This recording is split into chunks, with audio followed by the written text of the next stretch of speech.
नमस्कार दोस्तों, study with पवन प्रदीप में आप सब लोगों का स्वागत है। दोस्तों, आज चर्चा की जाएगी हमारा जीत भाग 1 के अध्याय नंबर 8 खुशहाल गांव और समृद्ध शहर।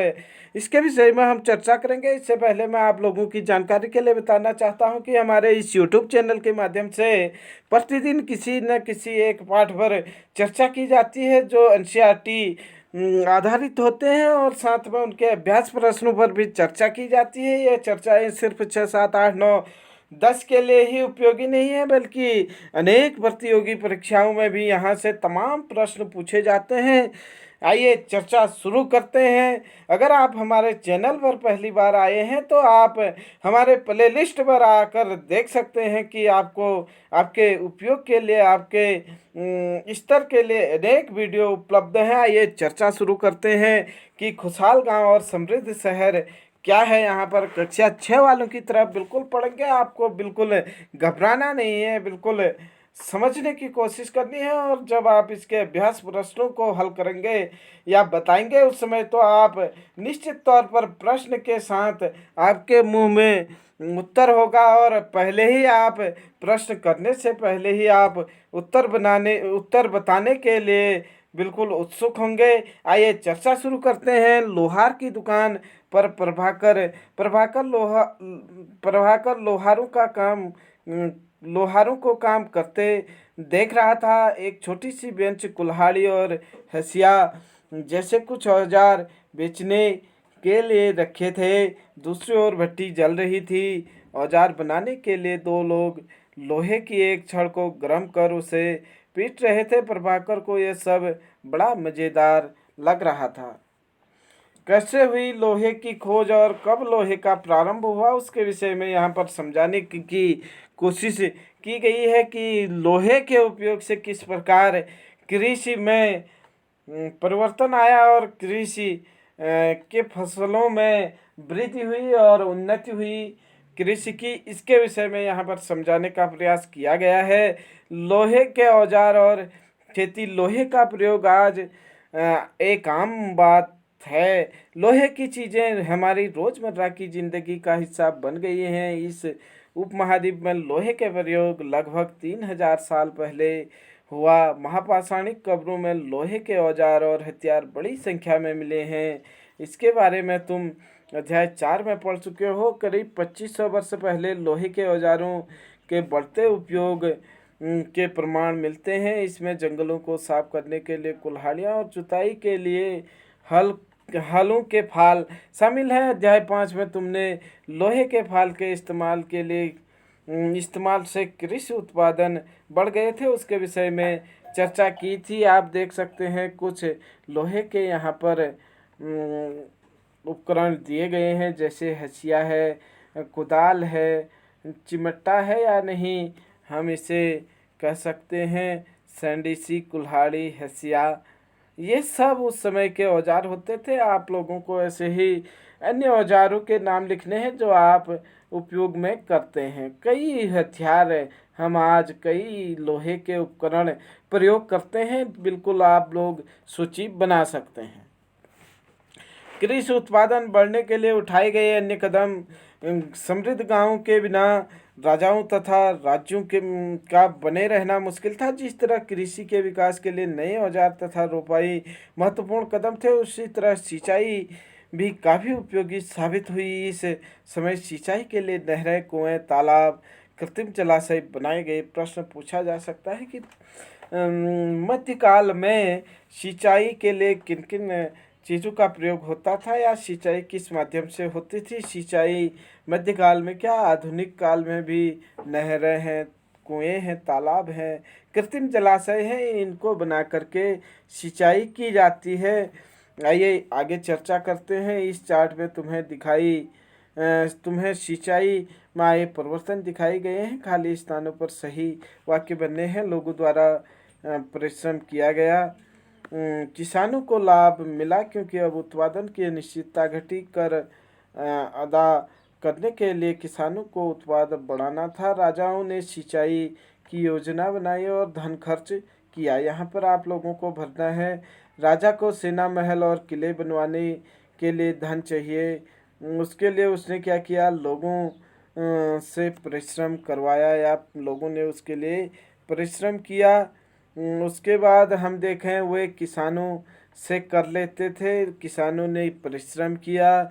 यह सिंचाई से ही संभव हुआ कि किसानों को लाभ मिला और उनकी यहाँ पर ये भरेंगे किसानों को लाभ मिला और मिला क्योंकि अब उत्पाद की अनिश्चितता घटी। नंबर 6 में हम कर सकते हैं कि कर अदा करने के लिए किसानों को उत्पाद बढ़ाना था। कृषि उत्पादन बढ़ा, राजस्व भी बढ़ा। अंत में राजाओं ने सिंचाई की योजना बनाई और धन खर्च किया। ये सब तभी संभव हो पाया। आइए आगे चर्चा करते हैं कि गांव में कौन रहते थे उसके विषय में। इस महाद्वीप के दक्षिण तथा उत्तरी हिस्सों में अधिकांश गांव में कम से कम 3 तरह के लोग रहते थे। तमिल क्षेत्र में बड़े भूस्वामी को बेलला, साधारण हलवाहों को उड़वार और भूमिहीन मजदूर दास, केडेसियर और अधिमई कहलाते थे। प्रश्न पूछा जा सकता है कि तमिल क्षेत्र में बड़े भूस्वामी को क्या कहते थे। तमिल क्षेत्र में बड़े भूस्वामी को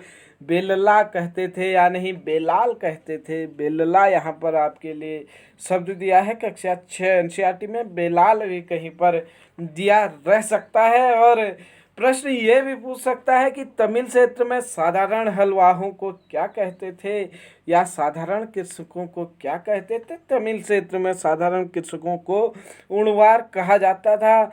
प्रश्न ये भी पूछा जा सकता है कि तमिल क्षेत्र में भूमिहीन मजदूरों को क्या कहा जाता था। तमिल क्षेत्र में भूमिहीन मजदूरों को दास, कैडेसियर कहा जाता था। दास या कैडेसियार कहा जाता था। इस प्रकार से आप लोगों ने देखा कि बेलाल, उणवार और दास या कैडेसियर किन्हें कहा जाता था। आइए आगे चर्चा शुरू करें। देश के उत्तरी हिस्से में गांव का प्रधान व्यक्ति ग्राम भोजक कहलाता था। प्रश्न पूछा जा सकता है कि देश के उत्तरी हिस्से में गांव के प्रधान को क्या कहते थे। गांव के प्रधान को ग्राम भोजक कहलाता था। अक्सर एक ही परिवार के लोग इस पद पर कई पीढ़ियों तक बने रहते थे या नहीं, यह व्यवस्था वंशानुगत चलती थी रहते थे या नहीं, यह पद आनुवंशिक था। ग्राम भोजक के पद पर आमतौर पर गांव का सबसे बड़ा भूस्वामी होता था। साधारणतया इसकी जमीन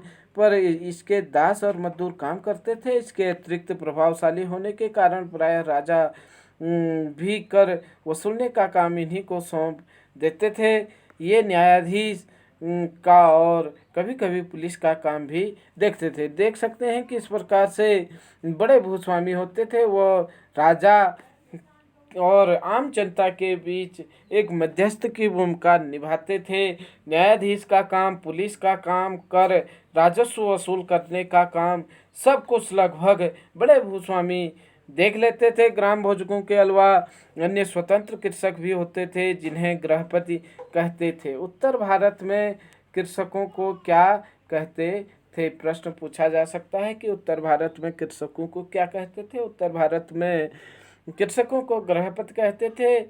इसमें ज़्यादातर छोटे किसान ही होते थे। इसके अतिरिक्त कुछ ऐसे स्त्री पुरुष थे जिनके पास अपनी ज़मीन नहीं होती थी। इनमें दास कर्मकार आते थे जिन्हें दूसरों की ज़मीन पर काम करने पर अपनी आजीविका चलानी पड़ती थी। अधिकांश गांवों में लोहार, कुम्हार, बढ़ई तथा बुनकर जैसे कुछ शिल्पकार होते थे। आगे देखें हम प्राचीनतम तमिल रचनाएं। तमिल की प्रमुख रचनाएं जो तमिल साहित्य में हैं, देखें तमिल की प्राचीनतम रचनाओं को संगम साहित्य कहा जा सकता है। पहला प्रश्न तो यहीं पर बनता है कि तमिल की प्राचीनतम रचनाओं को क्या कहा जाता है। तमिल की प्राचीनतम रचनाओं को संगम साहित्य कहा जाता है। इनकी रचना लगभग 2300 साल पहले या नहीं ईस्वी के 300 साल पहले या नहीं 300 ईस्वी पूर्व के आसपास, 300-400 ईस्वी पूर्व के आसपास हुआ। इन्हें संगम इसलिए कहा जाता है क्योंकि मदुरै के कवियों के सम्मेलनों में इनका संकलन हुआ था। मतलब एक जो कवि महोत्सव होता था, अनेक राज्यों से, अनेक शहरों से कवि आते थे और वे यहाँ पर चर्चाएं करते थे। उसी आधार पर ग्रंथ लिखे जाते थे, इसीलिए इनको संगम साहित्य कहा जाता है। मतलब बहुत सारे लोगों के बीच चर्चाओं वार्तालाप उनको यहाँ पर साहित्य में गूथा गया और उसी को संगम कहा जाता है। तमिल नामों का उल्लेख यहाँ किया गया है, वे संगम साहित्य में पाए जाते हैं। जिन तमिल नामों का उल्लेख अभी आपने देखा, कृषकों के लिए बेलाल है, ये इस प्रकार के नाम, वो सब तमिल साहित्य में या नहीं संगम साहित्य में दिखाई देते हैं। आइए आगे चर्चा करते हैं। नगर क्या कहती है, कहानियाँ, यात्रा विवरण, मूर्तिकला और पुरातत्व। इतिहास को जानने के लिए कहीं पर भी यात्रा विवरण है, मूर्तिकला है, पुरातत्व है, अभिलेख है, ये सारे साक्ष्य होते हैं। नए शहरों या नहीं जो मध्यकालीन शहर थे उनको जानने के लिए क्या यहाँ पर उपयोगी है, उसके बारे में हम चर्चा करेंगे। मतलब गांव का प्रारंभ जिस समय हुआ उस समय क्या स्थिति थी, यहाँ पर चर्चा करेंगे। तुमने जातकों के बारे में सुना होगा। ये कहानियाँ जो आम लोगों में प्रचलित है, बौद्ध भिक्षुओं ने इनका संकलन किया। यहाँ एक जातक कथा दी गई है जिसमें यह बताया गया है कि एक निर्धन किस तरह धीरे धीरे धनी बन जाता है। जातक कहानियाँ बौद्ध धर्म से संबंधित है। प्रश्न पूछा जा सकता है कि जातक कहानियों से किसके विषय में पता चलता है। जातक कहानियों से बुद्ध और बौद्ध धर्म के विषय में पता चलता है। प्राचीन नगरों के जीवन के बारे में हमें कुछ अन्य स्रोत भी पता चल सकता है। शहरों, गांवों और फिर जंगलों के जीवन से जुड़ी घटनाओं को मूर्तिकार कलात्मक ढंग से उकेरते थे। इन मूर्तियों को ऐसी इमारतों की रेलिंग, खंभों या प्रवेश द्वारों पर सजाया जाता था जहां लोग आते थे। यहाँ पर देखें हम, जातक से एक कहानी ली गई है, एक निर्धन की चतुराई की। वह किस प्रकार से निर्धन से धनी बना। एक शहर में एक गरीब युवक रहता था, उसके पास एक मरे हुए चूहे के अलावा कुछ नहीं था। उसने उस चूहे को एक सिक्के में एक भोजनालय वाले की बिल्ली के लिए बेच दिया। फिर एक दिन बड़ी जोर से आंधी आई, राजा का बगीचा टूटी टहनियों और पत्तियों से भर गया। उसका माली इसे साफ करने की बात से परेशान हो उठा। युवक ने माली से कहा, अगर लकड़ियां और पत्ते उसे मिल जाए तो बगीचे की सफाई कर सकता है। माली तुरंत मान गया। युवक के पास खेल रहे बच्चों को यह कहकर इकट्ठा कर लिया कि प्रत्येक टहनी और पत्ते के बदले उन्हें एक एक मिठाई मिलेगी। देखते ही देखते उन्होंने बगीचे के एक एक दिन का चुनकर गेट के पास इकट्ठा कर दिया। तभी इधर से राजा का कुम्हार बर्तनों को पकाने के लिए ईंधन की तलाश में गुजरा। उसने पूरे ढेर को खरीद लिया। इस तरह युवक के पास कुछ और पैसे हो गए। अब युवक ने एक और योजना बनाई। एक बड़े से बर्तन में पानी भरकर वह नगर के द्वार पर गया और वहां उसने घास काटने वाले 500 लोगों को पानी पिलाया।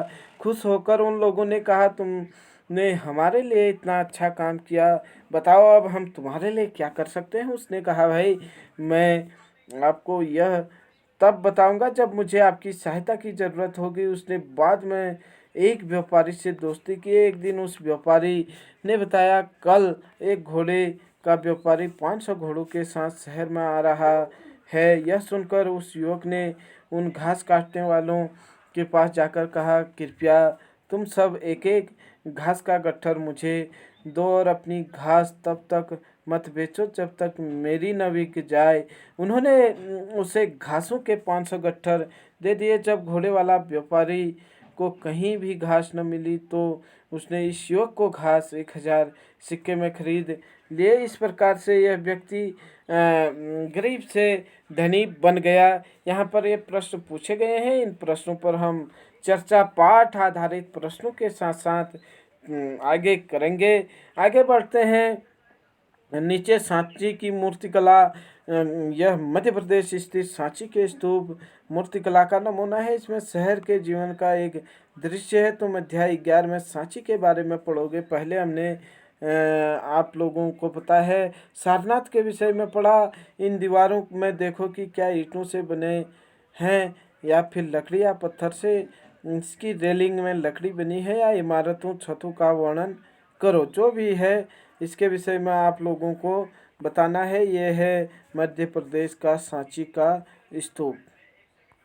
यहाँ पर जो दिखाई दे रहा है, और इसके विषय में आप लोगों को बताना है कि ये किससे बना है और किस प्रकार से बना है। आप देख पा रहे होंगे निश्चित तौर पर ये पत्थरों और लकड़ियों से बना है, और साथ में ईंटों का भी प्रयोग यहाँ पर मिल सकता है।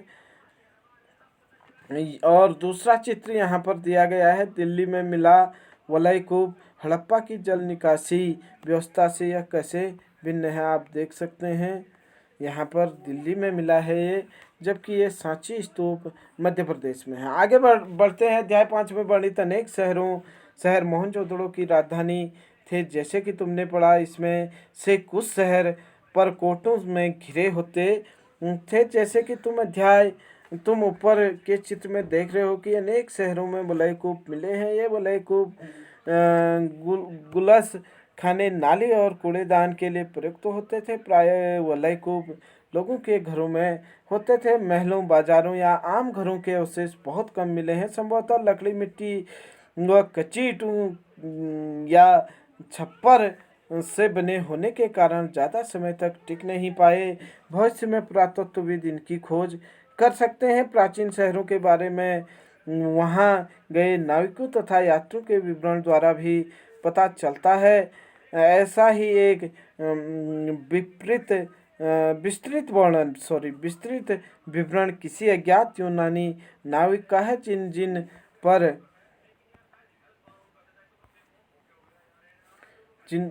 पत्तनों पर वह गया उन सभी के बारे में उसने लिखा है। मानचित्र 7 में भरूच। अब उसके द्वारा दिए गए वर्णन को पढ़ो। हम देखें कि भरूच पर यूनानी नाविक जो आया था, बेरीगाजा, भरूच पर जो यूनानी नाविक आया था उसने क्या लिखा है।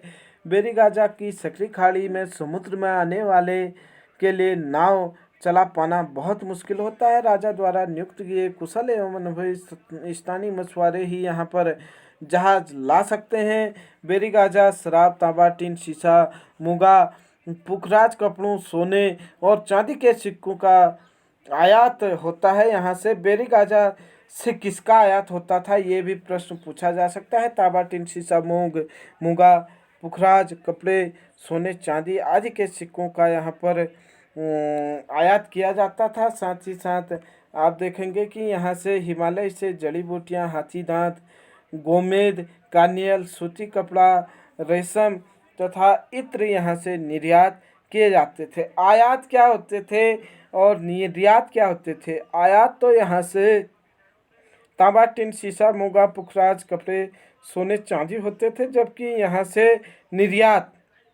निर्यात क्या होते थे।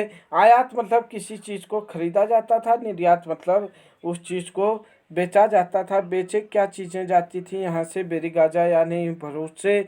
जड़ी बूटियाँ हैं जो हिमालय से आती थी, हाथी दांत है, गोमेद है, कार्नियल है, सूती कपड़ा है, रेशम है, इत्र है, यहाँ से निर्यात किए जाते थे। राजा के लिए व्यापारी विशेष उपहार लाते थे।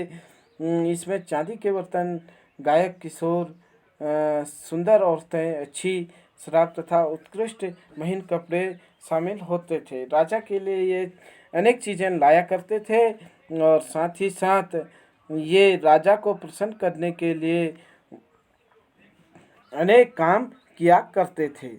आगे हम चर्चा करेंगे कि उस जमाने में किस प्रकार के सिक्के थे और किस प्रकार से नए शहर फूले फले और नए गांवों का विकास हुआ। जल्द ही हम आपके साथ अगले वीडियो में होंगे। तब तक के लिए आप हमारे साथ यूं ही बने रहिए। अगर चैनल पर पहले आए हैं तो लाइक, शेयर, सब्सक्राइब करना न भूलें। जैसे ही हमारा अगला वीडियो आता है तो आपको उसकी जानकारी सबसे पहले मिल सके। जय हिंद, जय भारत।